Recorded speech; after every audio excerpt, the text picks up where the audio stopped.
شهر رمضان الذي أنزل فيه القرآن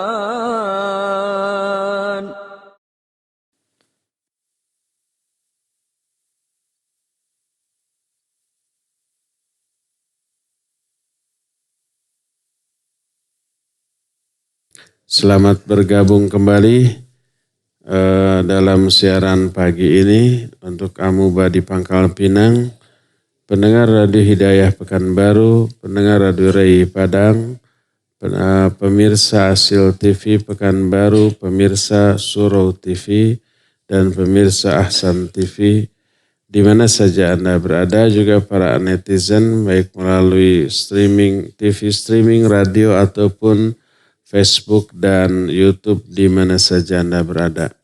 Alhamdulillah kita kembali berjumpa. Kali ini kita akan bicarakan tentang hukum sekitar sholat Id. Makna Id adalah kullu yaumin fihi jam'un. Setiap hari yang di hari itu ada kumpulan orang. Orang berkumpul di hari tertentu, maka itu hari Id. Sebagian ulama menyatakan Id berasal dari kata ada ya'udu ka'annahum adu ilaih. Berasal dari kata ada artinya kembali. Seolah-olah mereka kembali ke hari tersebut secara rutin di setiap tahun. Ada lagi yang menyatakan berasal dari kata al-adah, artinya kebiasaan, li'annahum i'tadauhu, karena mereka membiasakan diri bertemu di hari spesial tersebut. Jamaknya adalah a'yad. Berkata Ibnul A'rabi, sumiyal idu idan li'annahu ya'udu kulla sanatin bifarhin mujaddad. Disebut Id karena hari tersebut selalu kembali setiap tahun dengan membawa kebahagiaan yang baru. Berkata Al-Allamah Ibnu Abidin, sumyal idu bihadzal ism lianna lillahi ta'ala fihi awaidul ihsan ay anwa'ul ihsan al-a'idah ala ibadihi fi kulli yaum. Minha al-fitr ba'dal man'i minat ta'am wa sadaqah wa sholah. Kata Ibnu Abidin, disebut hari Id karena di hari itu Allah memiliki kebiasaan berbuat baik yang diberikan di hari itu. Artinya perbuatan baik Allah Azza wa Jalla selalu kembali kepada hamba-hambanya di hari tersebut. Semua kebaikan-kebaikan Allah kepada hamba yang sementara kemarin dicabut, dikembalikan lagi kepada hambanya. Di antaranya adalah boleh makan, minum, dan melampiaskan syahwat yang halal. Setelah di sebulan sebelumnya semuanya itu terlarang. Termasuk juga sedekah fitri dan sholat dan yang lain-lainnya yang merupakan kenikmatan yang kembali Allah berikan kepada kaum muslimin di hari itu. Itulah beberapa pengertian dari ini. Ada beberapa adab yang harus diperhatikan ketika hari Id. Adab yang pertama adalah berdandan dengan memakai pakaian terbaik yang dimilikinya. Tidak harus baru, asal itulah pakaian terbaik. Dan ini diungkap dalam banyak hadis dan diterangkan oleh para ulama. Di antaranya Al-Allamah As-Sindi menyatakan, anna tajammula yaumal Id kana adatan mutaqarrarah bainahum walam yunkirhan nabiyyu sallallahu alaihi wasallam fa'ulima biqa'uha. Berdandan pada hari Id adalah kebiasaan yang berulang yang ditetapkan di kalangan para sahabat. Dan ini tidak diingkari oleh Nabi SAW, maka diketahuilah tetapnya adat tersebut menjadi sunnah. Berkata Al-Hafidh Ibnu Hajar, ada hadis kata Imam Ibnu Hajar, dari Imam Ibnu Abi Dunya dan Al-Baihaqi dengan sanad yang sahih bahwa Ibnu Umar kana yalbasu ahsana thiyabihi fil idain. Ibnu Umar itu dikenal sebagai orang yang paling mengikuti Nabi SAW, maka beliau selalu mengenakan pakaian terbaik dalam 2 hari raya, yaitu hari raya Idul Fitri dan Idul Adha. Berkata Ibnu Qudamah Al-Maqdisi rahimahullah dalam kitab Al-Mughni, wa hadza yadullu ala anna tajammula indahum fi hadhil mawadi kana masyhura. Setelah mengutip hadis-hadis tentang memakai pakaian terbaik, berkata Imam Ibnu Qudamah, hadis tadi menunjukkan bahwa berdandan di kalangan para sahabat di hari raya merupakan suatu yang sudah masyhur. Berkata Imam Malik rahimahullah, sami'tu ahlal ilmi yastahibbuna at-tiba waz-zinata fi kulli 'id. Aku mendengar para ahli ilmu mensunnahkan mengenakan parfum dan pakaian-pakaian terbaik di setiap hari Id. Berkata Imam Ibnu Qayyim dalam kitab Zadul Ma'ad fi Hadi Khairul Ibad, wa kana yalbasu lil khuruj ilaihi ma ajmala thiyabih, fa kana lahu hullah yalbasuha lil idaini wal jum'ah, wa marrah kana yalbasu burdain akhdarain, wa marrah burdan ahmar, wa laysa huwa ahmar musmata kama yadhunnuhu ba'dun nas, fa innahu law kana kadhalik lam yakun burdan wa innama fihi khututun humrun kal burudil yamaniyah. Kata Imam Ibnu Qayyim, Nabi SAW ketika keluar menunaikan salat Idul Fitri dan Idul Adha selalu memakai sebaik-baik pakaian yang dimilikinya. Beliau memiliki pakaian spesial yang biasa digunakan untuk Id ataupun untuk Jumat. Kadang beliau memakai burdah warna warna hijau, kadang warna merah, tapi bukan merah murni seperti yang diduga oleh banyak orang. Karena kalau merah murni bukan lagi disebut burdah, tapi di dalamnya ada di pakaiannya ada garis-garis warna merah seperti burdah Yamaniyah. Jadi garisnya merah, adapun latar belakang warna pokok dari pakaiannya bukanlah warna merah. Inilah adab pertama, memakai sebaik-baik pakaian. Kedua, jangan lakukan sholat Id sendirian, tapi lakukan berjamaah di lapangan, keluar dari rumah menuju lapangan tempat sholat. Dari Abu Sa'id Al-Khudri radhiyallahu anhu, dia berkata, wa kana Rasulullah sallallahu alaihi wasallam yakhruju yaumal fitri wal adha ilal musalla fa awwalu syai'in yabda'u bihi shalah. Adalah Rasul SAW selalu keluar untuk Idul Fitri atau Idul Adha menuju lapangan tempat sholat. Dan yang pertama kali beliau lakukan adalah sholat baru khutbah. Berkata Al-Allamah Ibnul Hajj Al-Maliki. Kata beliau, was sunnatul madhiyah fi sholatil idain antakuna fil musalla. Sunnah-sunnah yang telah lalu dalam melakukan 2 sholat Id, Idul Fitri dan Idul Adha, hendaklah dilakukan di lapangan, bukan di masjid. Kenapa?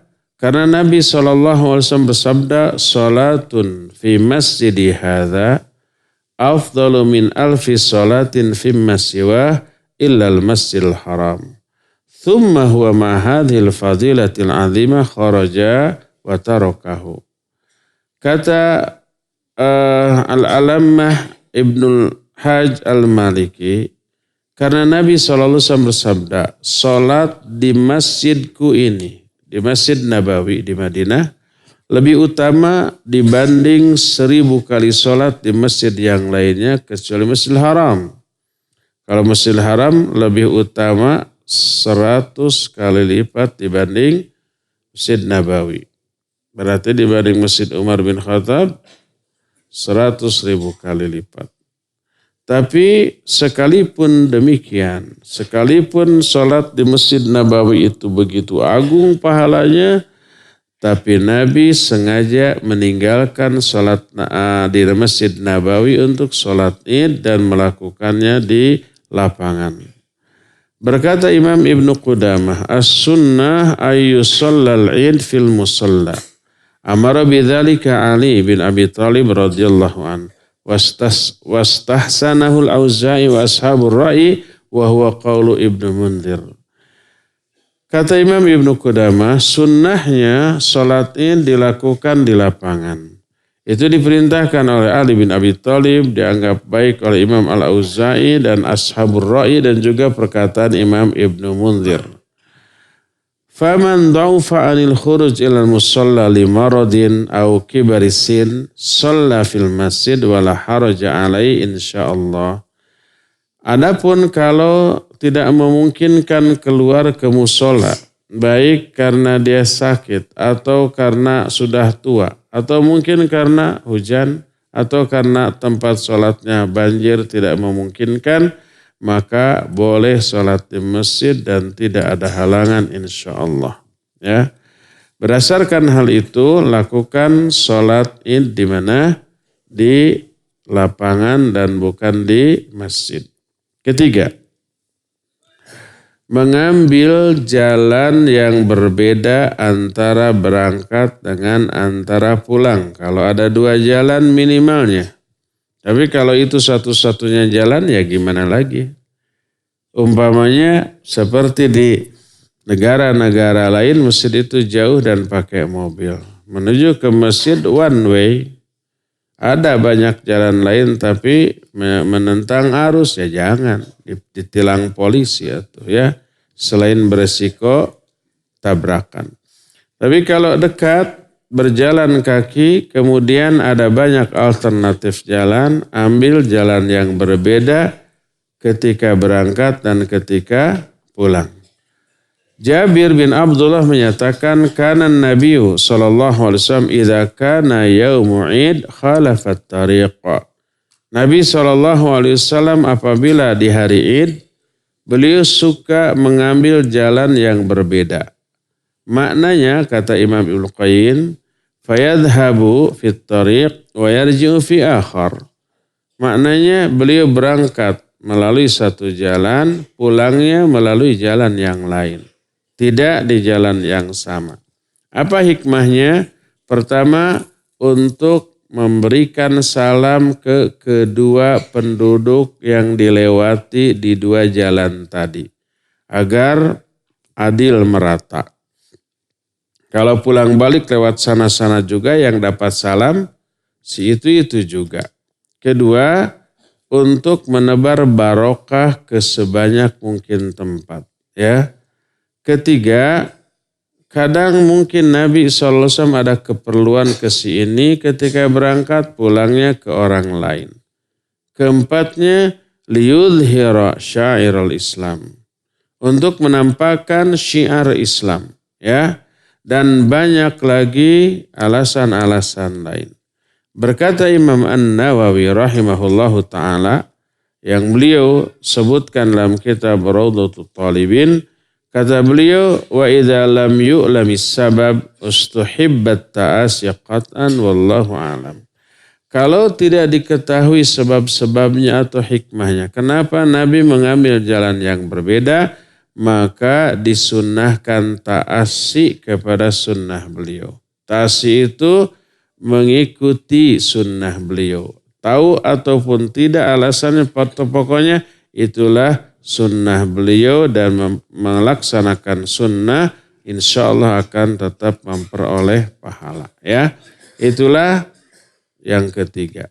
Keempat, takbir di dalam dua id, baik Idul Fitri ataupun Idul Adha. Khusus Idul Fitri Allah berfirman dalam Al-Quran dalam surah Al-Baqarah, walitukmilul iddata walitukabbirullaha ala ma hadakum wa la'allakum tashkurun. Agar kalian menyempurnakan jumlah hari saum di bulan Ramadan dan agar kalian bertakbir kepada Allah atas hidayah yang Allah berikan kepada kalian agar kalian bersyukur. Ya. Dan Nabi SAW selalu bertakbir ketika berangkat dari rumah menuju ke musola. Sebagaimana hadis riwayat Imam Ibnu Abi Syaibah. Kana Nabi SAW yakhruju yaumal fitri fayukabbiru hatta ya'tiyal musola wa hatta yaqdiyas salah fa idza qada salah qata'at takbir. Nabi SAW selalu bertakbir dari rumah menuju tempat sholat. Sampai sholat selesai ditunaikan. Ketika selesai sholat, putuslah takbir. Ini khusus untuk sholat Idul Fitri. Beres sholat tidak ada lagi takbir. Berbeda dengan apa? Idul Adha. Kalau Idul Adha tetap disyariatkan takbir sampai hari ke-13 dari bulan Dzulhijjah. Tapi untuk Idul Fitri beres sholat, beres takbir. Berkata Syekh Al-Albani rahmatullahi alaih, wa fil hadis dalilun ala masyru'iyati ma jara alaihi amal muslimin minat takbiri jahran fit tariq ilal musalla.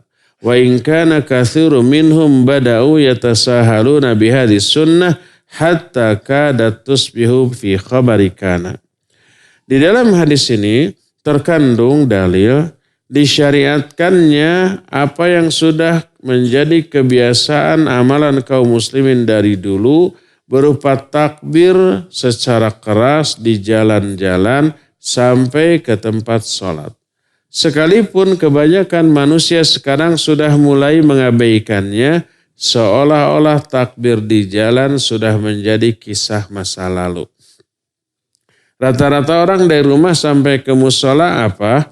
Ngobrol ya atau diam, baru sampai di tempat sholat, baru ikut takbir. Padahal syiarnya adalah takbir di jalan-jalan dari rumah menuju tempat sholat. Silakan bertakbir dan itu adalah sunnah. Ya.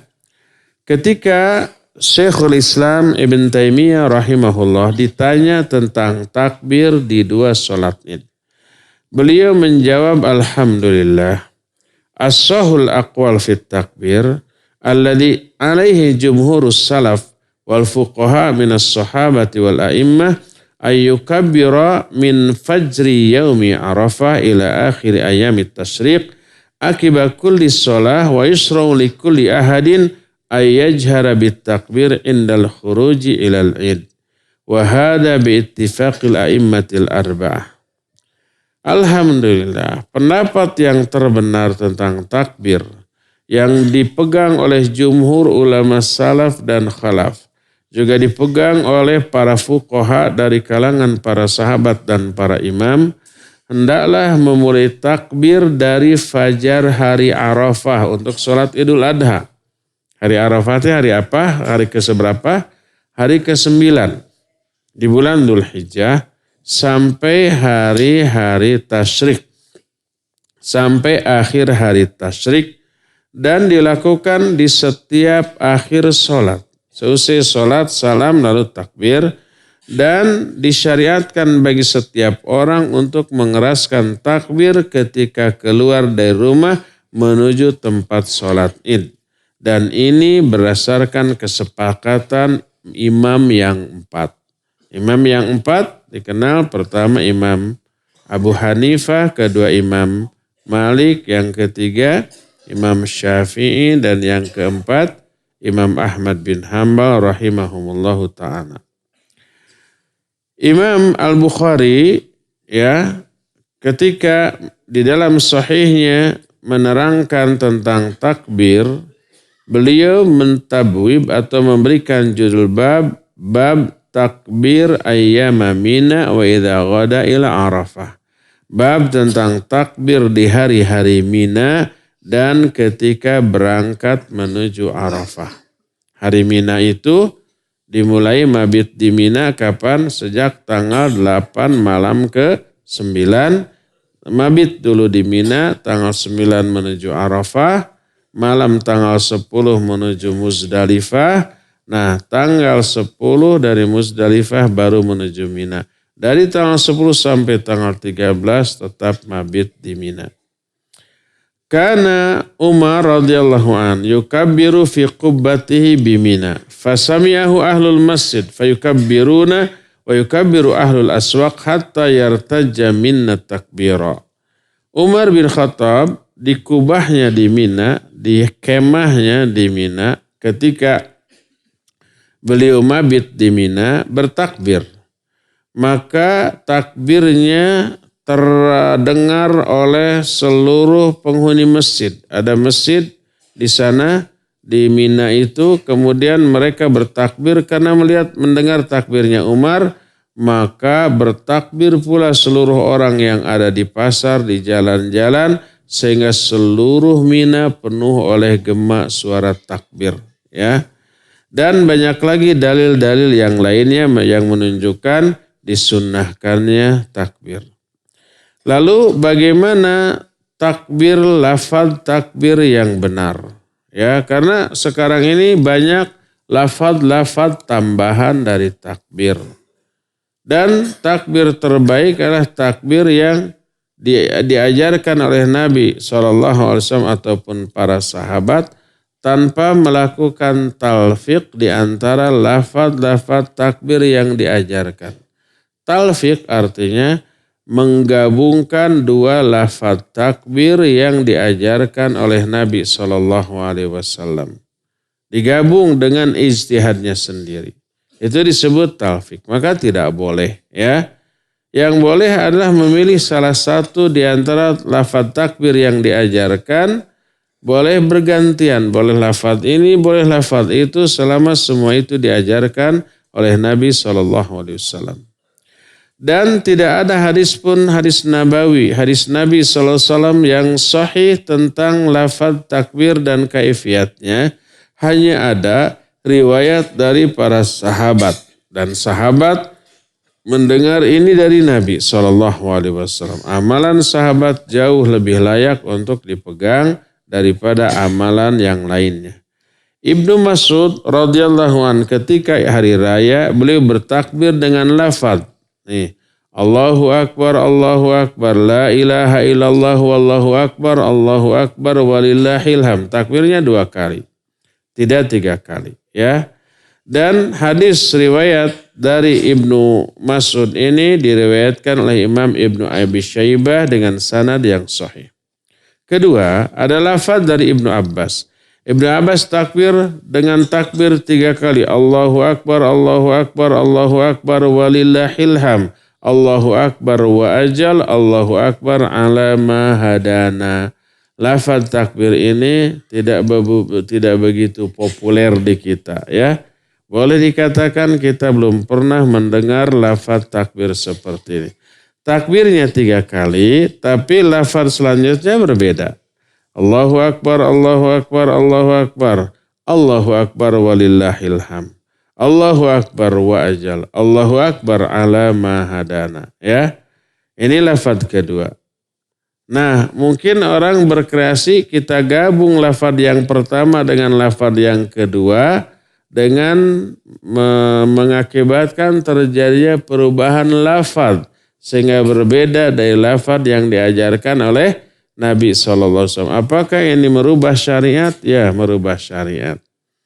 Jadi takbirnya 3 kali, Allahu Akbar, terus la ilaha illallah, kan begitu ya. Nah, ini talfiq namanya, itu tidak boleh. Ada lagi hadis yang dikeluarkan oleh Imam Abdul Razak Dan diriwayatkan dari jalan Imam Al-Baihaqi dalam kitab As-Sunanul Kubra dengan sanad yang sahih dari Salman Al-Khairi. Dia bertakbir. Kata dia, kabbirullah, Allahu Akbar, Allahu Akbar, Allahu Akbar kabiro. Ini juga 3 kali. Tapi lafaz selanjutnya berbeda. Kata Salman Al-Khair, bertakbirlah kamu kepada Allah dengan mengatakan Allahu Akbar, Allahu Akbar, Allahu Akbar kabiro. Sudah, lebih simpel ya. Nah, ketika menjelaskan hal ini, berkata Imam Ibnu Hajar. Imam Ibnu Hajar dari segi fikih menganut madhab siapa? Imam Syafi'i ya. Laqad khalafa katsiru minal ammah hadza dzikral warid anis salafi bi adhkar wa ziyadat wa mukhtara'at la aslalaha. Kata beliau, sungguh kebanyakan orang awam menyimpang dari zikir yang warid dari generasi salafus saleh dengan mengadakan tambah-tambahan yang diada-adakan yang tidak ada asalnya. Lalu berkata Imam Ibnu Hajar dalam kitab Fathul Bari Syarah Sahih Bukhari, wa qad uhditha fi hadzal zaman ziyadah fi dzalika la aslalaha. Sungguh di zaman ini, yang dimaksud di zaman ini adalah zaman hidupnya Imam Ibnu Hajar pada abad ke-7 Hijriah.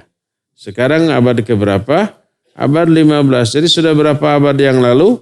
8 abad yang lalu. Kata Imam Ibnu Hajar di abad ini, 8 abad yang lalu sudah uhditha, diada-adakan, ditambah-tambahan tentang lafaz takbir dengan riwayat yang tidak ada asalnya sama sekali ya.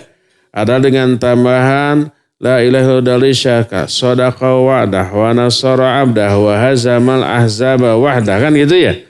Lafaz itu dari mana? Itu lafaz adalah zikir ketika sa'i. Ketika sa'i di Safa dan di Marwah sebelum berdoa menghadap kiblat, kemudian membaca doa itu dulu. Allahu Akbar, Allahu Akbar, la ilaha illallah wahdahu la syarikalah, lahul mulku walahul hamdu yuhyi wa yumitu wa huwa ala kulli syai'in qadir. La ilaha illallah wahdah anjaza wa'dah wa nasara 'abdah wa hazamal ahzaba wa'dah. Itu zikir ketika apa? Ketika sa'i. Diambil, diterapkan menjadi zikir untuk Idul Fitri ataupun Idul Adha ya. Tidak pada tempat. Lafaz itu ada, dicontohkan oleh Nabi SAW, tapi bukan di Idul Fitri atau di Idul Adha, tapi itu adalah zikir ketika sa'i.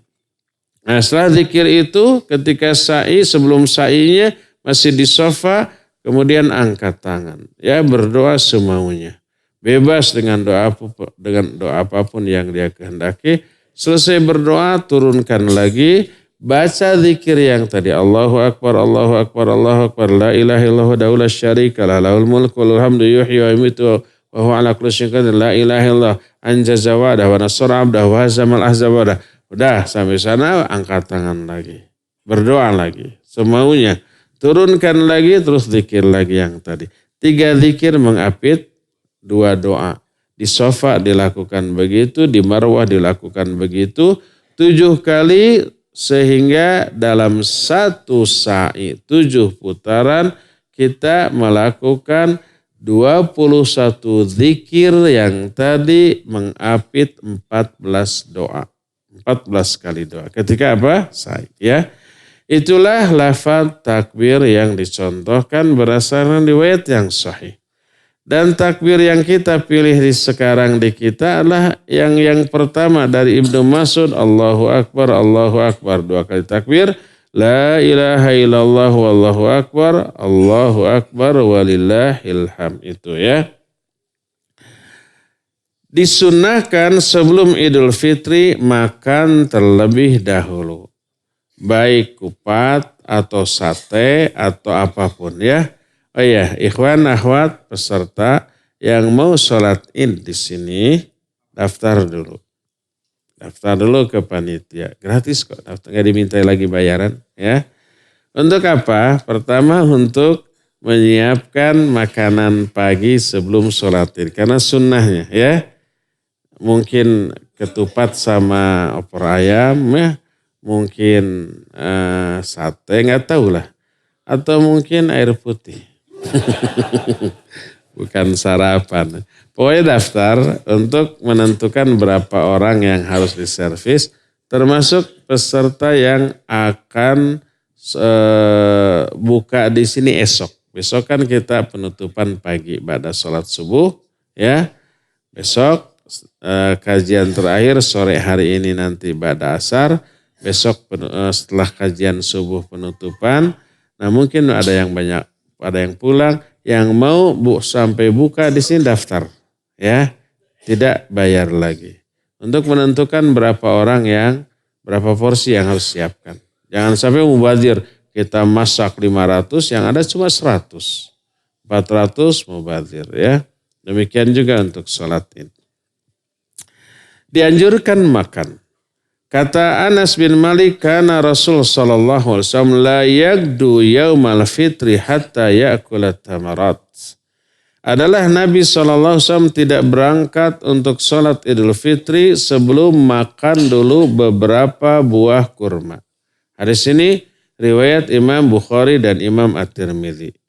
Berkata Al-Imam Al-Mulahhab, Al-Imam Al-Muhallab, dia menyatakan al-hikmatu fil akli qabla shalah alla yadhunna dhanun luzum as-saum hatta yusalli al-id. Faka'annahu arada sadda hadhihi dhariyah. Hikmah kenapa untuk sholat id itu makan dulu sebelum sholat agar jangan sampai ada orang yang menduga hari itu masih tetap saum. Karena saum di hari raya Idul Fitri atau Idul Adha hukumnya apa? Haram. Maka seolah-olah beliau menunjukkan makan sebelum sholat Idul Fitri untuk menutup pintu-pintu keburukan yang mungkin muncul dalam pikiran orang. Ya. Dari Buraidah radhiyallahu an, dia berkata, "Kana Nabi sallallahu alaihi wasallam la yakhruju yaumal fitri hatta yat'ama. Wa yawman nahar la ya'kulu hatta yarji'a faya'kulu min nasikatihi." Kata Buraidah, Rasul sallallahu alaihi wasallam tidak pernah keluar untuk salat Idul Fitri sebelum makan. Adapun di yauman nahar, hari penyembelihan, maka beliau tidak makan sehingga dia kembali dari menyembelih dan beliau memakan daging sesembelihannya. Dimasak dulu tentu saja ya. Berkata Imam Ibnu Qayyim rahimahullah dalam kitab Zadul Ma'ad fi Hadi Khairul Ibad, wa amma fi Idul Adha fakana la yat'am hatta yarji'a minal musalla fayakulu min udhiyatihi.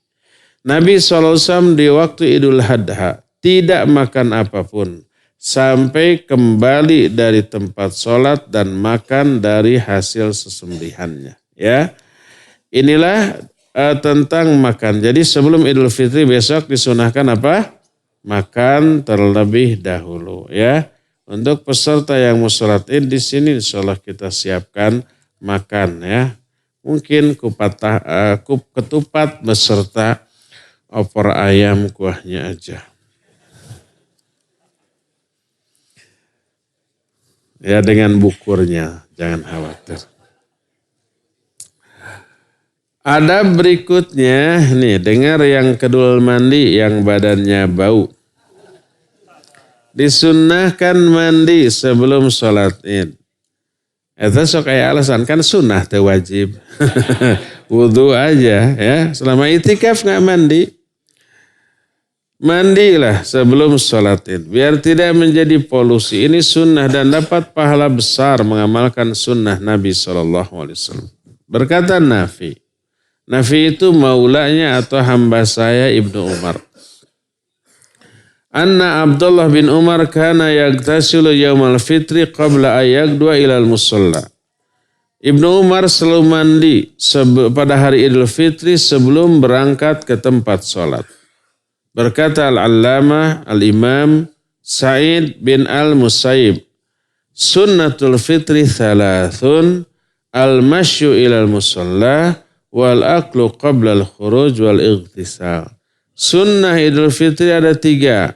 Pertama, berjalan kaki menuju musalla, menuju tempat sholat. Jadi kalau dekat jalan kaki lah. Kecuali kalau mau dari Bandung ke sini ya jalan kaki sampai sini maghrib. Sudah bubar ya. Ya boleh pakai kendaraan. Ini sunnah saja. Bagi yang terjangkau jalan kaki. Pertama jalan kaki, kedua makan sebelum keluar dari rumah menuju tempat sholat, yang ketiga mandi. Dan ini merupakan sunnah yang tetap sejak zaman Nabi SAW sampai hari kiamat. Berkata Imam Ibnu Qudamah dalam kitab Al-Mughni, yustahabbu ayatatahhara bil ghusli lil id. Disunnahkan bersuci dengan cara mandi untuk sholat id. Wa kana Ibnu Umar yagtasilu kullal fitri. Dan Ibnu Umar selalu mandi sebelum sholat Idul Fitri. Dan ini merupakan kesepakatan para ulama. Ya, berdasarkan hal itulah maka disunnahkan mandi. Tidak ada sholat apapun sebelum dan setelah sholat id. Ketika sampai di tempat sholat id, langsung saja duduk, langsung menunggu imam datang, dan selama menunggu imam datang, bertakbirlah bersama jamaah. Jangan ngobrol, jangan chatting ya. Sebab riwayat dari Ibnu Abbas radhiyallahu anhu berkata, anna Nabiyya sallallahu alaihi wasallam shalla yaumal fitri rak'atain lam yusalli qablaha wala ba'daha. Adalah Nabi SAW. Salat Idul Fitri 2 rakaat. Beliau tidak salat sebelumnya dan tidak salat setelahnya. Ya, bagaimana? Maksudnya salat yang berkaitan dengan Idul Fitri. Ya, bagaimana kalau salatnya salat sunnah, tapi dilakukan di lapangan, dan salat sunnahnya salat yang disyariatkan. Seperti umpamanya syukrul wudhu. Mungkin dia terburu-buru, khawatir tidak kebagian tempat, berwudu dari rumah, tidak sempat sholat syukur wudu di rumah, lalu dia melakukan sholat syukur wudu di lapangan. Itu boleh, tidak apa-apa. Yang dimaksud Nabi tidak sholat sebelumnya dan setelahnya adalah sholat yang berkaitan dengan sholat Idul Fitri. Sholat Idul Fitri tidak ada qabla dan tidak ada ba'da. Adapun kalau Idul Fitri dilakukan di masjid karena satu dan lain hal, tetap ada syariat sholat tahiyatul masjid. Boleh juga syukur wudu. Berkata Imam Ibnu Qayyim rahimahullah, walam yakun huwa sallallahu alaihi wasallam wal ashabu yusalluna idan tahu ilal musalla qabla shalah wala ba'daha. Kata Imam Ibnu Qayyim, Nabi SAW dan para sahabatnya sama sekali tidak sholat apapun ketika sampai di tempat sholat id, baik setelah sholat id ataupun baik sebelum sholat id ataupun setelahnya. Berkata Imam Ibnu Hajar al-Asqalani, wal hasil anna sholatal id lam yathbut laha sunnatun qablaha wala ba'daha khilafan liman qasaha alal jumu'ah. Kesimpulannya kata Imam Ibnu Hajar, madhab Syafi'i, bahwa sholat id tidak ditetapkan ada sunnah qoblanya ataupun ba'danya, berbeda dengan orang yang mengkiaskan sholat id kepada sholat Jumat. Kalau sholat Jumat ada ba'da, ada, tapi tidak ada qobla. Terlebih yang lebih parah, dia mengkiaskan sholat id kepada sholat Jumat dan mengkiaskan sholat Jumat kepada sholat zuhur. Sholat zuhur ada qobla, ada ba'da ya. Padahal Imam Syafi'i dengan tegas menyatakan la qiyasa fil ibadati. Tidak boleh ada qiyas dalam hal ibadah ya. Ketentuan ibadah masing-masing adalah mandiri dan berbeda dengan satu sama lain. Jadi sholat zuhur ada qabla ada ba'da. Kalau Jumat tidak ada qabla tapi ada ba'da. Kalau sholat id tidak ada qabla, tidak ada ba'da. Apa sih hukum sholat id? kebanyakan orang menganggap sholat id itu hukumnya apa? Sunnah. Kebanyakan orang, ya. Maka disebut pada di mana sunnat teh kan gitunya. Di dokter sunnat weh. Tapi yang dimaksud sunnat di sana sholat id, ya, dianggap sunnat. Padahal pendapat yang lebih rajih atau lebih kuat, sholat id baik Idul Fitri ataupun Idul Adha hukumnya adalah wajib. Ya, berkata Syekhul Islam Ibn Taimiyah, walihada rajjahna anna sholatal id wajibatun alal a'yan. Kaqauli Imam Abi Hanifah wa ghairih. Wa huwa ahadul aqwali Syafi'i wa ahadul qawlaini fi madhab Ahmad. Oleh karena itu kami lebih menguatkan bahwa salat id hukumnya wajib secara ain, fardu ain, kewajiban setiap individu. Ini pendapat Imam Abu Hanifah dan yang lainnya, termasuk salah satu di antara pendapat Imam Syafi'i dan salah satu di antara dua pendapat dari pendapat Imam Ahmad. Wa qawlu man qala la tajib fi ghayatil bu'di fa innaha min a'zami syairil Islam wan nasu yajtami'una laha a'zam minal jumu'ah wa qad syuri'a fiha at-takbir wa qawlu man qala hiya fardu al-kifayah la yandhabit. Ucapan orang yang menyatakan sholat id itu tidak wajib ini jauh dari kebenaran. Kenapa? Karena id itu syiar Islam yang paling agung. Manusia berkumpul untuk sholat id jauh lebih banyak daripada sholat Jumat. Dan disunnahkan di dalamnya takbir. Demikian juga orang yang berpendapat bahwa ini adalah fardu kifayah maka tidaklah kuat dalilnya. Berkata Al-Imam Asy-Syaukani dalam kitab As-Sailul Jarar. I'lam anna Nabiya sallallahu alaihi wasallam lazama hadhihi shalah fil 'idain wa lam yatruka fi 'idin min al-a'yad wa amara an-nas bil khuruj ilaiha hatta amara bi khurujin nisa'il awatiq wa dhawatil khudur wal huyyad wa amara al-huyyad ay ya'tazilna as-shalah wa yashhadna al-khaira wa da'watal muslimin hatta amara man la jilbaba laha antul bisa sahibatuha. Kata Imam Asy-Syaukani, ketahuilah bahwa Nabi SAW selalu melaksanakan sholat id ini.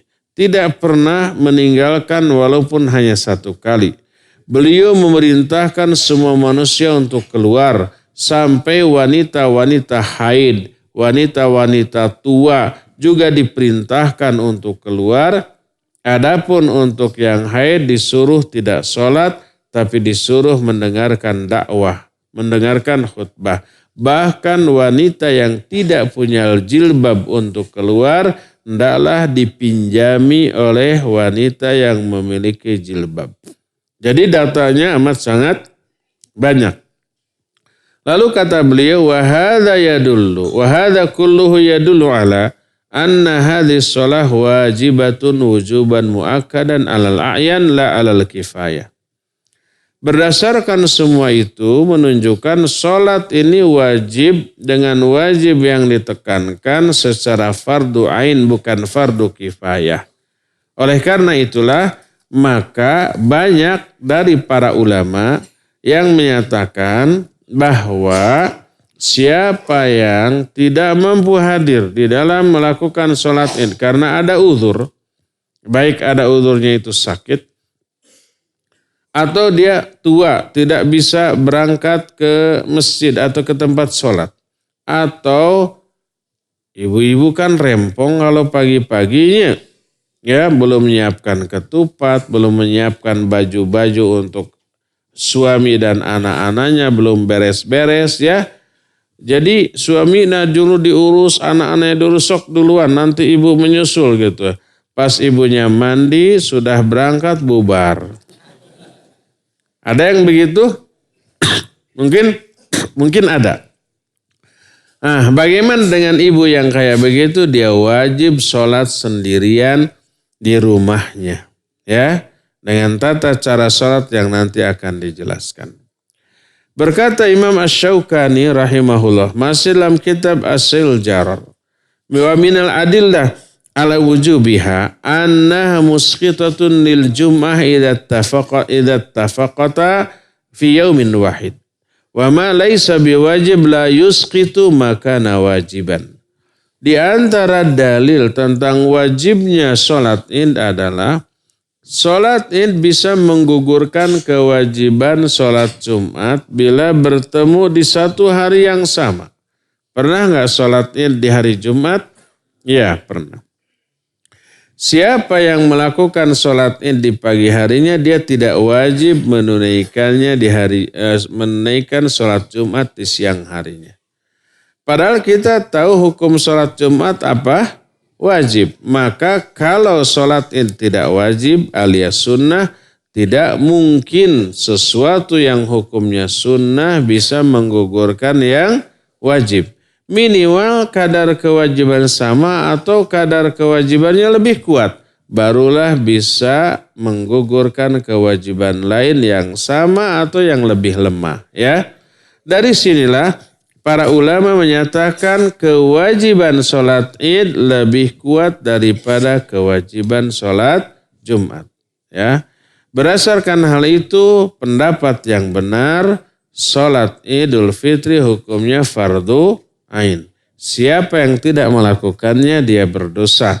Dan siapa yang tidak mampu melakukan sholat berjamaah, hendaklah dia sholat sendirian di rumah atau di tempat dia menetap.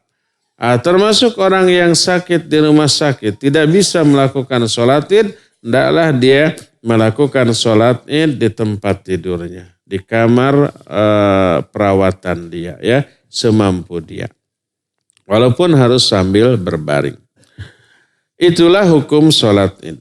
Adapun waktu sholat id, berkata Abdullah bin Busr, salah seorang sahabat Nabi SAW, annahu kharaja ma'an nas yawma fitrin aw adha, fa'ankara ibta'al imam wa qala inna kunna qad faragna sa'atana hadhihi wa dhalika hina tasbih. Abdullah bin Jasar suatu saat keluar bersama-sama manusia untuk sholat Idul Fitri atau Idul Adha. Sudah tiba di lapangan, imam belum muncul. Lalu kata Abdullah bin Basar, kami dulu di zaman Nabi SAW jam segini itu sudah selesai. Ini mah imam belum datang sedikit pun. Ya, makanya jangan terlalu siang. Selain nanti panas, kasihan baik imamnya maupun makmumnya. Kita aja di sini gitu ya. Biasanya mungkin kita nanti akan mulai sholat id jam 6.20 ya. Sebelum 6:30. Itu dimulai dari matahari sudah mulai bersinar. Tapi masih terhalang oleh gunung. Di tengah-tengah khutbah dan nyebrot atau matahari teh ya. Karena si imam menghadap ke timur kan ya. Itu panasnya dan kekereceman karena silau. Ya, bayangkan padahal masih agak pagi. Bayangkan kalau ini terlalu siang. Nah, saya dengar nanti ada di mana di Kota Baru Parahyangan jadwal sholat id 7:30. Kebayang panas, terlambat loh ya. Lebih baik dipajukan. Mudah-mudahan panitia ikhwan di Kota Baru sana mendengar ini, jangan 7:30 ya. Orang mah sudah piknik kemana-mana ya, sudah kenyang, ini belum mulai acan gitu ya. Harus ada aja ketawa ya, bayangkan. Berkata al-Imam Ibnu Qayyim, wa kana sallallahu alaihi wasallam yuakhiru salata Idul Fitri wa yu'ajjilul adha. Nabi SAW mengakhirkan salat Idul Fitri dalam rangka untuk memberi waktu bagi orang yang akan menyalurkan zakat fitrah. Tapi kalau baik orang perorangan ataupun sudah memperhitungkan ya, malam juga udah habis, sudah selesai, subuh itu tidak ada lagi penyaluran zakat fitrah, maka tidak ada alasan untuk diakhirkan. Ya. Berkata Siddiq Hasan Khan, waktuhuma ba'da irtifai syams qida ramhin ila zawal wa qad waqa'al ijma' ala ma afadathul ahadith wa in kanat la taqumu bimithli hal hujjah wa amma akhir waqtihima fazawalus syams. Adapun waktu sholat Id adalah setelah matahari keluar kira-kira setinggi tombak. Kalau di kita sulit untuk melihat meru'yah langsung matahari setinggi tombak. Karena di kita banyak apa? Banyak gunung, banyak bangunan, tidak bisa melihat pas matahari terbit. Adapun di daerah Timur Tengah atau di pantai yang lapang, ya gunungnya sedikit. Bangunan juga kalau di luar kotanya itu sedikit. Itu kelihatan seolah-olah matahari itu keluar dari pasir gitu ya.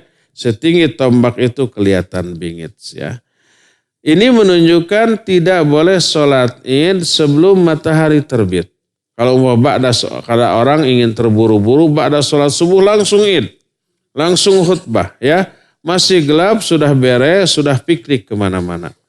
Orang mah belum sholat, belum apa-apa ya. Itu tidak sah sholatnya ya. Itu orang melakukan karena kebodohan, karena ketidaktahuan. Maka harus dilakukan seusai matahari terbit. Adapun waktu akhir adalah ketika matahari zawal. Makna zawal adalah ketika matahari pas di tengah-tengah mulai belok ke arah barat, itu disebut zawal. Jadi akhir dari sholat Id waktunya adalah pas sholat zuhur. Ketika zuhur sudah masuk maka sudah habis waktu untuk sholat Id. Itulah waktu sholat Id ya. Adapun tata cara sholat Id. Nah, sholat Id tidak ada azan, tidak ada qomat, tidak ada seruan as-sholatu jami'an rahimakumullah ya. As-sholatu jami'atan rahimakumullah. Tidak ada semua ucapan itu ya. Sebagaimana riwayat dari Jabir bin Samurah radhiyallahu anhu. Kata dia, "Shallaitu ma Rasulillah sallallahu alaihi wasallam al-idain ghaira marrah wala marratain bi ghairi adzan wala iqamah." Aku salat Id bersama Nabi sallallahu alaihi wasallam bukan sekali dua kali, sering. Dan beliau salat tanpa adzan, tanpa iqamat. Hadis ini sahih riwayat Imam Muslim, Abu Daud dan yang lainnya. Ibnu Abbas dan juga Jabir radhiyallahu anhuma berkata, "Lam yakun yu'adzan yaumal fitri wala yaumul adha." Tidak ada azan pada Idul Fitri ataupun Idul Adha. Berkata Imam Ibnu Qayyim, "Wa kana idzan taha ilal musalla akhadha fi shalah min ghairi adzanin wala iqamah wala qaul as-salatu jami'atan was sunnah alla yuf'ala syai'un min dzalik." Nabi SAW ketika sampai ke tempat sholat, beliau langsung sholat tanpa adzan, tanpa qomat, tanpa ucapan as-sholatu jami'ah. Sunnahnya tidak diucapkan semua ungkapan tadi. Ya. Berkata Al-Allamah Al-Imam As-Sun'ani ketika mengomentari athar dari Ibnu Umar ini atau asar dari Ibnu Abbas dan Jabir tadi. Kata beliau, wa huwa dalilun ala adami masyru'iyatihi ma fi sholatil Id fa innahuma bid'ah. Dan ini asar menunjukkan tidak disyariatkannya azan, qomat, ucapan as-sholatu jami'ah dalam sholat Id, semuanya itu bid'ah. Itu kata Imam As-Sun'ani ya. Yang menunjukkan tidak boleh ada seruan itu. Ya. Sekarang imam atau panitia tidak azan, tidak qomat, tidak ada seruan as-sholatu jami'ah. Tapi mereka mengatakan, mari kita memulai sholat bersama-sama. Itu bahasa Arabnya apa? As-sholatu jami'ah ya. Eta kene ya, itu juga. Terus apa tuh yang harus dilakukan? Sama dengan mengajak sholat yang lain, yaitu sawu sufufakum fa inna taswiyatas sufuf min tamamis sholah ya.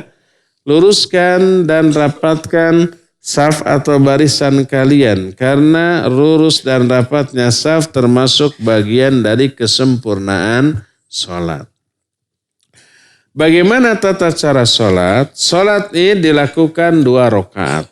Ya.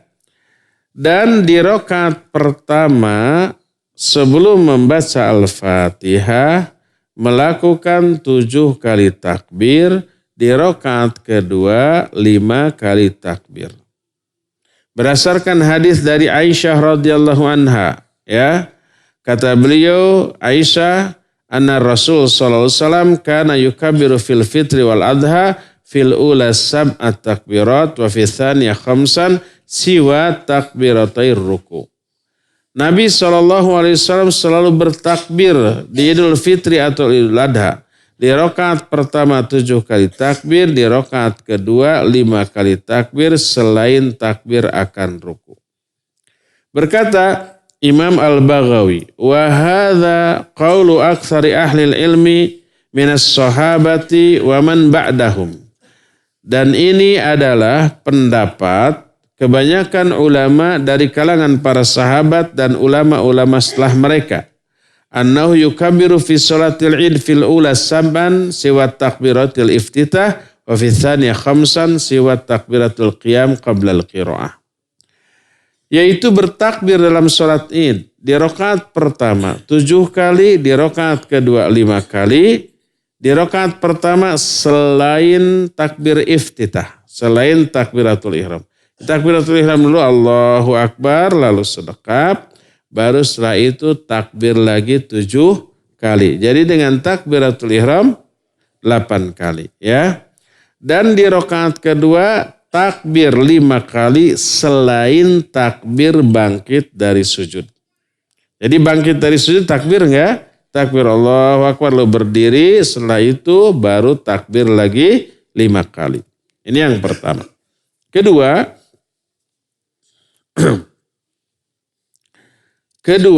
apa yang harus dibaca di dalam sela-sela takbir tersebut, ya. Antara satu takbir dengan takbir yang lainnya, apa yang harus dibaca? Berkata Imam Ibnu Qayyim, lam yasih anin Nabi sallallahu alaihi wasallam dzikrun muayyan baina takbiratil id. Tidak ada satupun hadis sahih yang menjelaskan bacaan antara takbir dengan takbir. Tidak ada. Kecuali ada sebuah riwayat dari Ibnu Mas'ud radhiyallahu an. Ini Ibnu Mas'ud. Ibnu Mas'ud berkata, baina kulli takbirataini hamdunillahi azza wa jalla wa thana'un 'ala Allah. Antara 2 takbir ada pujian kepada Allah dan sanjungan kepada Allah Subhanahu wa taala. Berkata Imam Ibnu Qayyim, wa kana sallallahu alaihi wasallam yaskutu baina kulli takbirataini saktatan yasirah wa lam yuhfad anhu dzikrun muayyan baina takbirat. Nabi SAW berhenti antara 2 takbir dengan berhenti yang sebentar. Tapi tidak ada disebutkan zikir atau bacaan tertentu antara takbir dengan takbir. Aku berkata, kata Imam Ibnu Qayyim, wa ma qultuhu fi mas'alat raf'al yadaini ma takbirat, aqulu fi hadhil masalah aidan. Sebagaimana aku berbicara tentang tidak adanya angkat tangan antara takbir dengan takbir, aku pun berpendapat dalam masalah ini tidak ada zikir tertentu antara takbir dengan takbir. Ya. Adapun bacaan yang dibaca oleh orang umum, subhanallah walhamdulillah, wala ilaha illallah wallahu akbar, ya, wala haula wala quwata illa billah, maka itulah aslalahu. Tidak ada asalnya baik dari Nabi, dari para sahabat ataupun dari para ulama. Jadi kebanyakan kaum muslimin dan antara takbir dengan takbir membaca subhanallah walhamdulillah wala ilaha illallah wallahu akbar, Allahu akbar, itu tidak ada asalnya, ya, tidak ada riwayat sama sekali. Disunnahkan bagi seorang imam untuk membaca 2 pasang alternatif surat, ya. Adapun yang pertama dianjurkan di rakaat pertama membaca surah Qaf. Surah keberapa? Surah ke-50. Qaf, Al-Quranil Majid dan seterusnya, ya. Mungkin sekitar setengah jam. 1 rakaat. Dan di rakaat kedua membaca surah Al-Qamar, iqtarabatis saah wan syaqqal qamar. Itu surah yang ke-54 ya. Kita tidak pernah membaca 2 surat ini. Karena kepanjangan, mungkin akan banyak yang batuk-batuk kayak sekarang. Ada alternatif kedua, rakaat pertama baca surah Al-A'la, sabbihisma rabbikal a'la alladzi khalaqa fassawa, dan seterusnya sampai akhir. Itu rakaat pertama. Dan yang kedua Al-Ghasyiyah, hal ataka haditsul ghasyiyah. Nah 2 ini lumayan ya, tidak terlalu panjang, dan inilah yang sering kali dilakukan. Kata Imam Ibnu Qayyim, sahha anhu hadza wa hadza. Sahih dua-duanya, baik yang tadi surah Qaf dan Al-Qamar ataupun surah Al-A'la dan Al-Ghasyiyah ya. Apakah wajib membaca 2 surat tadi? Tidak wajib. Pada intinya salat apapun bebas membaca surah apapun, tapi yang disunnahkan adalah tadi ya. Adapun tata cara gerakan lain yang lain sama dengan gerakan umumnya salat. Rukunya sama, sujudnya sama, duduknya sama, tahiyatnya sama. Yang membedakan hanyalah apa? Takbir di rakaat pertama 7 kali dan di rakaat yang kedua 5 kali ya. Adapun hukum dari takbir 7 kali dan 5 kali ini hukumnya adalah sunnah dan tidak wajib. Siapa orang yang meninggalkannya, baik karena sengaja berpendapat demikian atau karena lupa, kan kadang-kadang lupa ya. Takbir sekali langsung Fatihah, maka tidak apa-apa, sholatnya sah dan tidak harus diingatkan dengan ucapan subhanallah. Baik rupanya di kedua rakaat atau di salah satu rakaat. Jadi rakaat pertama lupa, langsung saja takbir, langsung baca Fatihah tanpa takbir dulu ya. Maka biarkan saja ya. Pas rakaat kedua ingat meureun ya. Tadi enggak, akhirnya rakaat kedua takbir. Maka enggak apa-apa. Atau sebaliknya, rakaat pertama takbir, rakaat kedua lupa. Maka tak perlu diingatkan dengan membaca subhanallah sama sekali ya. Berkata Syekh Ali Hasan dalam Ahkamul Idain, at-takbir sunnatun la tabtulu shalah bitarkiha amdan aw sahwan bila khilaf wa tarikuhu la syak mukhalifatun lis sunnatin Nabi sallallahu alaihi wasallam. Adapun takbir 7 dan 5 itu hukumnya sunnah. Tidaklah batal salat dengan meninggalkan takbir baik sengaja atau lupa. Tapi orang yang sengaja meninggalkannya sambil meyakini sunnahnya, dia sudah meninggalkan satu sunnah yang penting dalam sholat ini. Tapi sholatnya sah. Tidak harus ditegur dengan subhanallah dan tidak harus diganti dengan sujud sahwi sama sekali ya. Berdasarkan hal itulah maka lakukan sholat id dengan cara-cara seperti yang diterangkan 2 rakaat. Di rakaat pertama 7 kali takbir, di rakaat kedua 5 kali takbir, setelah itu baru baca Fatihah dan surat. Dan bila itu lupa maka tidak apa-apa, sholatnya sah, tidak harus diganti dengan sujud sahwi ya. Bagaimana kalau orang tidak bisa melakukan sholat id? Siapa yang terlewat sholat id secara berjamaah, hendaklah dia sholat sendirian 2 rakaat. Berkata Imam Bukhari dalam kitab sahihnya, bab idza fataul idu yusolli rakaatain. Kalau seseorang luput dari sholat berjamaah, sholat id, hendaklah dia sholat 2 rakaat sendirian. Ya. Dan ini menunjukkan apa? Wajibnya sholat id secara fardu ain. Itulah sholat id. Adapun khutbah pertama, lakukan sholat terlebih dahulu sebelum khutbah. Berbeda dengan apa? Sholat Jumat. Kalau Jumat, khutbah dulu baru sholat. Ya. Dari Ibnu Abbas radhiyallahu anhu, syahidul Id ma Rasulillah sallallahu alaihi wasallam wa Abi Bakar wa Umar wa Utsman fakulluhum kanu yusalluna qabla al-khutbah. Aku salat dengan di bawah di belakang Nabi sallallahu alaihi wasallam. Nabi wafat diganti dengan Abu Bakar, 2 tahun Abu Bakar. Aku salat di belakang Abu Bakar. Abu Bakar meninggal diganti oleh Umar. Umar meninggal diganti oleh Utsman. Aku salat Id di belakang Utsman. Semuanya salat dulu sebelum khutbah. Tidak boleh dibalik khutbah dulu baru salat. Ya, berkata Ibnu Umar, anna Nabiya sallallahu alaihi wasallam wa Abu Bakar wa Umar kanu yusalluna al-idain qabla al-khutbah. Sungguhnya Nabi, Abu Bakar dan Umar mereka salat Id sebelum khutbah. Ya, jadi yang benar adalah apa? Khutbah dulu apa salat dulu? Salat dulu baru khutbah. Adapun hukum mendengarkan khutbah seusai salat hukumnya sunnah. Tidak wajib, sehingga siapa orang yang tidak ingin mendengarkan khutbah dia boleh pulang.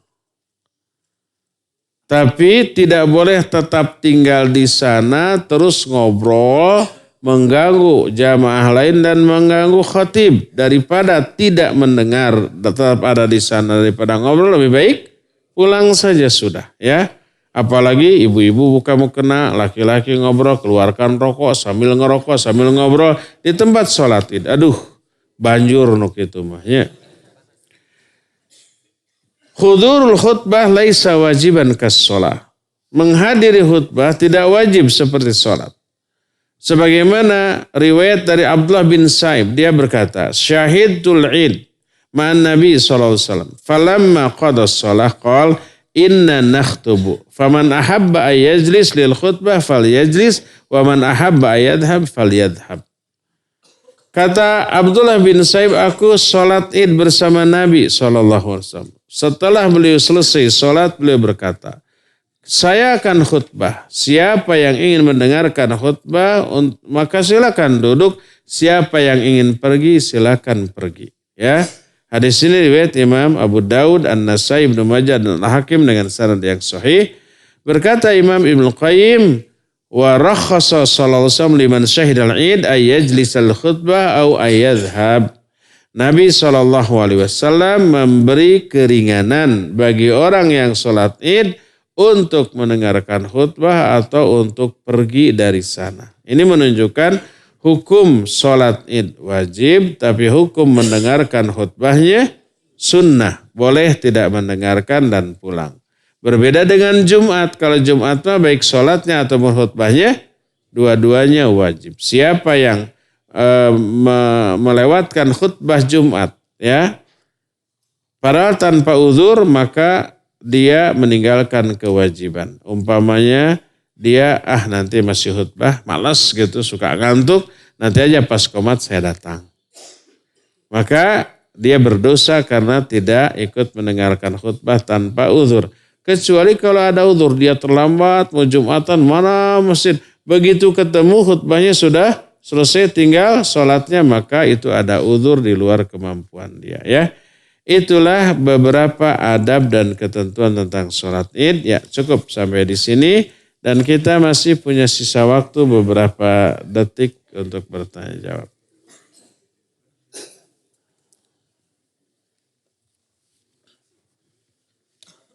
Sudah terlalu banyak, jangan ada lagi pertanyaan. Ya Pak Budi. Salam, sebentar ada mic dulu biar kedengaran. Pertanyaannya, apakah ada hadisnya?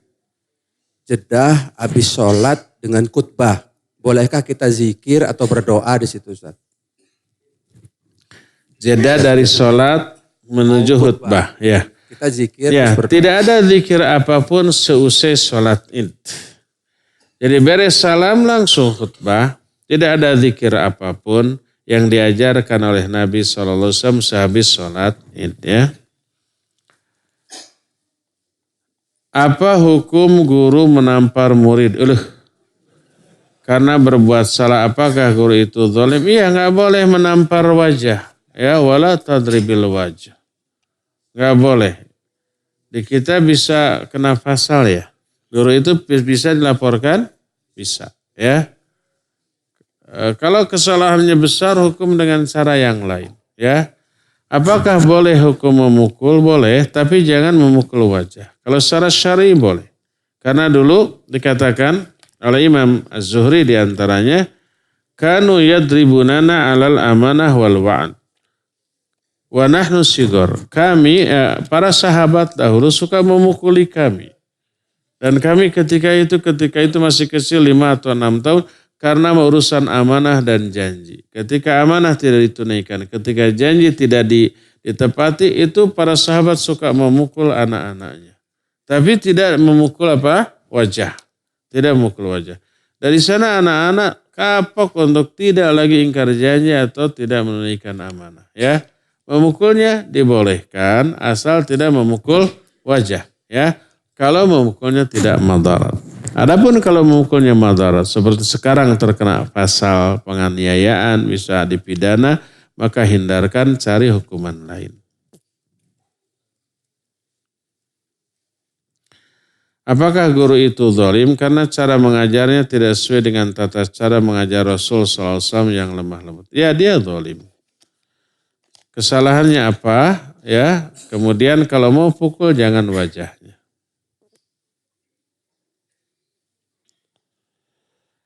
Ustadz, apakah boleh untuk menghindari bersalaman dengan bukan mahram? Ana bilang ke mereka masih punya wudhu. Bohong.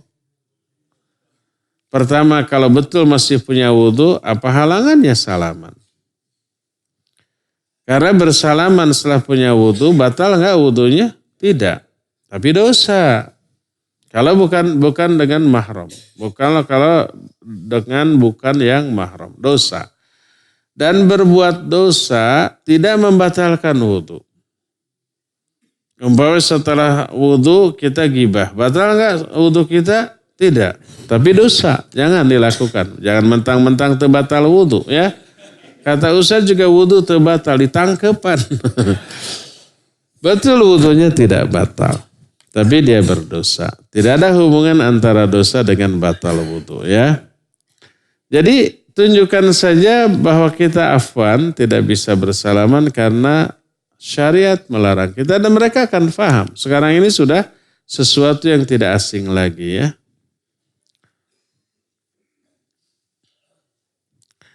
Bagaimana hukumnya bila ibu dan bapak sama-sama membayarkan zakat fitrah anaknya? Berarti gak ada komunikasi antara ibu dan bapak. Tara ngobrol gitu. Jadi ibunya membayarkan, bapaknya juga membayarkan gitu. Ya. Untuk zakatnya sah, selebihnya sedekah, ya. Tapi itu mengisyaratkan kurangnya apa? Komunikasi antara ayah dan ibunya, ya. Halo Ustadz. Ya. Ya, ada telepon masuk Ustadz. Silakan. Ya, halo. Halo, Assalamualaikum. Waalaikumsalam. Dengan Bapak siapa di mana? Dengan Bapak Dadan di Holis, Ustadz. Silakan Pak Dadan. Ustadz, melenceng dari tema, Ustadz. Ya. Ini mau menanyakan kalau menyalurkan zakat ke mertua, gitu, atau orang tua, atau saudara, itu gimana hukumnya? Itu aja, Ustadz. Terima kasih. Ya. Assalamualaikum warahmatullahi wabarakatuh. Waalaikumsalam warahmatullahi. Ya, bagaimana hukumnya menyalurkan zakat baik fitrah atau mal ke orang tua, ke mertua ataupun ke kerabat, ke adik, ke kakak dan seterusnya, bahkan ke suami atau ke istri gitu ya. Baik, barakallahu fiik. Hukum asal zakat baik mal ataupun fitrah itu disalurkan ke fuqara dan masakin. Siapapun asal dia memenuhi kriteria fuqara dan masakin, boleh kita menyalurkan ke sana. Dan bila fuqara dan masakinlah kerabat kita, maka itu jauh lebih baik daripada kepada orang luar. Karena ada dua nilai di dalamnya. Nilai pertama apa? Zakatnya atau infaknya atau sedekahnya. Yang kedua silaturahmi. Bahkan istri ke suami. Seperti Abdullah bin Mas'ud radhiyallahu anhu. Dia miskin, tapi istrinya kaya raya. Kata istrinya, tolong tanyakan kepada Nabi SAW, boleh nggak saya menyalurkan zakat untukmu, untuk suaminya? Kata Abdullah bin Mas'ud, kamu aja yang nanya. Akhirnya nanya kepada Rasul SAW dan beliau menjawab boleh. Ya, jadi ada kasus di mana suaminya miskin, istrinya kaya. Ya, bahasa Sundanya apa itu? Nyalindung kagelung. Tapi nyalindung kagelung konotasinya buruk. Artinya apa? Artinya si suami itu sepenuhnya ditanggung oleh istrinya. Ya, jantan tekagungan kaisin. Dinafkahi oleh istrinya, minta uang jajan, minta mobil, minta bensinnya, segala macamnya. Terbalik. Itu disebut nyalindung kagelung. Abdullah bin Mas'ud tidak begitu. Dia tetap mencari nafkah dan menafkahi istri sesuai dengan kemampuannya. Tapi tetap kondisinya miskin. Ya. Dan ketika istrinya mengeluarkan zakat, zakatnya atas jawaban dari Nabi SAW dibolehkan menyalurkan ke suaminya. Jadi ke kerabat itu lebih utama. Asal kerabat tersebut masuk kategori mustahik, fakir ataupun miskin, ya, dibolehkan. Kedua, dibolehkannya menyalurkan zakat ke orang tua, ke mertua dengan catatan tidak menghentikan bantuan rutin dia selama ini. Umpamanya setiap bulan ngasih sejuta ke orang tua. Suatu saat dia mengeluarkan zakat sampai ada 10 juta yang dikeluarkan. Terus dikasih ke orang tua. Ini zakat selama masih ada uang ini, maaf. Jatah bulanan tidak ada. Maka tidak boleh. Ya. Tidak ada kaitan dengan jatah bulanan untuk orang tuanya. Dibolehkan. Allahu a'lam bishawab. Terakhir ya. Karena waktunya.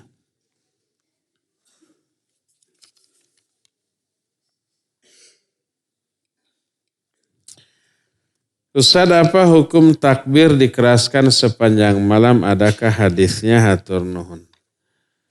Kalau Idul Fitri dimulai dari berakhirnya Ramadan.